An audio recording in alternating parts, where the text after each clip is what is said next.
Assalamualaikum warahmatullahi wabarakatuh.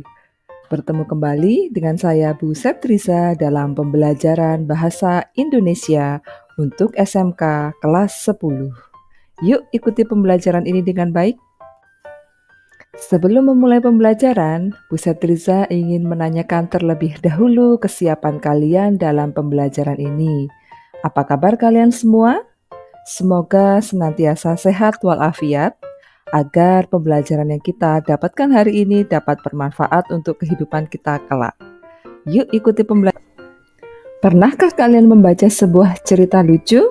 Sekaligus mengandung kritik atas fenomena sosial yang terjadi di masyarakat.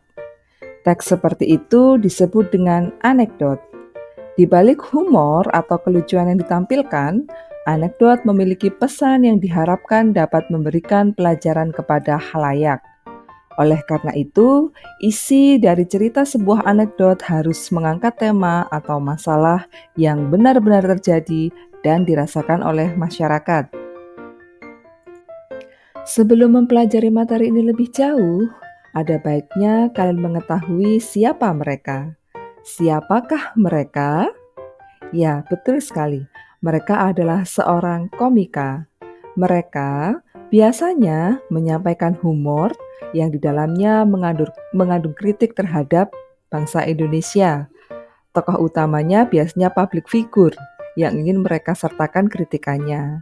Tertarik bukan untuk mempelajari materi ini? Yuk kita dalami lebih jauh tentang teks anekdot ini. Lalu, apa sebetulnya pengertian dari anekdot? Pengertian dari anekdot berdasarkan Kamus Besar Bahasa Indonesia.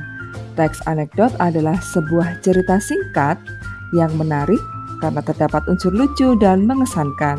Selain itu, bersifat menghibur, teks anekdot biasanya menceritakan kehidupan sehari-hari mengenai orang penting atau terkenal yang merepresentasikan kejadian yang sebenarnya. Lalu, apa sih sebetulnya perbedaan antara teks anekdot dan teks humor?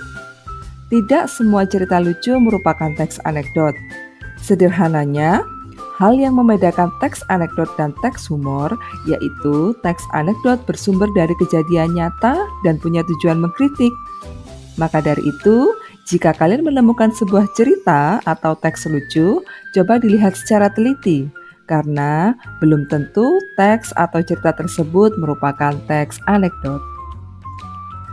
Setelah memahami pengertian dari teks anekdot, saat ini kalian sudah sampai pada bagian dari struktur teks anekdot. Struktur teks anekdot terdiri dari 3 bagian. Yang pertama, orientasi. Yang kedua, komplikasi. Dan yang ketiga, evaluasi.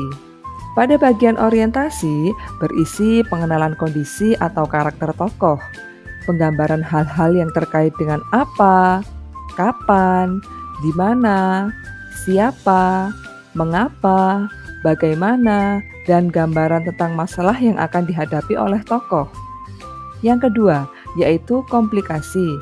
Komplikasi berisi masalah yang dihadapi oleh tokoh. Dan yang ketiga adalah bagian evaluasi, berisi komentar terhadap isi atau pesan dari fenomena yang telah diceritakan. Bagian ini disebut sebagai koda, namun bagian ini bersifat pilihan. Artinya, bisa ada atau tidak di dalam sebuah teks anekdot. Nah, baik anak-anakku sekalian, setelah mempelajari struktur, saatnya kalian mempelajari kebahasaan dari teks anekdot. Kebahasaan dari teks anekdot yang pertama adalah menggunakan pertanyaan retoris. Apa itu pertanyaan retoris?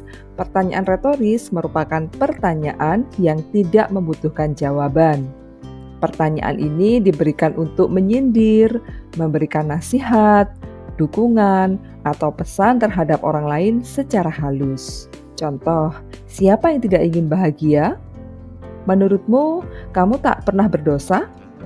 Apakah setiap orang berhak berbuat baik? Itu merupakan contoh dari pertanyaan retoris. Kebahasaan dari teks anekdot selanjutnya yaitu menggunakan majas sindiran.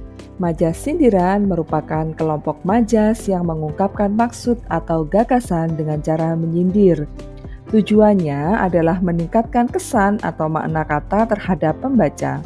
Majas sindiran terdiri dari 3 macam, yaitu ironi, sinisme, dan sarkasme, yang penjelasannya dapat kalian baca pada penjelasan berikut ini.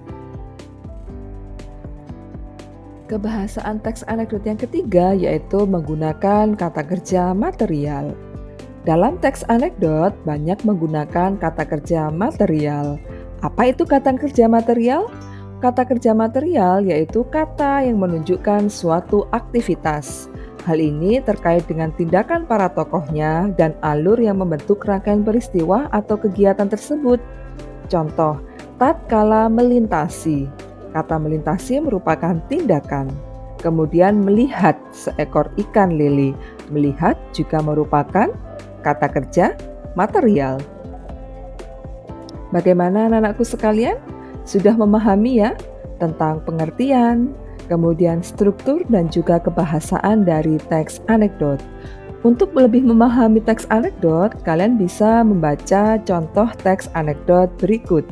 Silakan kalian baca dengan baik. Langkah selanjutnya, setelah membaca contoh teks anekdot, lalu kita akan menganalisis struktur dari teks anekdot yang berjudul menyambung kabel telepon. Yang pertama, orientasi. Siapakah tokoh di balik cerita tersebut? Tokoh tersebut adalah seorang Fathan yang menemukan salah satu pamannya yang sangat kaya raya dan tidak memiliki anak, meninggal dan meninggalkan banyak uang untuknya. Jadi ia memutuskan untuk mendirikan agen perumahannya sendiri. Selanjutnya, komplikasi atau permasalahan yang dialami oleh Fathan adalah dia menyangka bahwa akan ada pelanggan pertamanya. Untuk itu, dia menampakkan sedang sibuk menelpon seseorang. Padahal sebetulnya kabel teleponnya sudah tidak bisa berfungsi kembali. Oleh karena itu akan diperbaiki oleh tukang servis kabel telepon.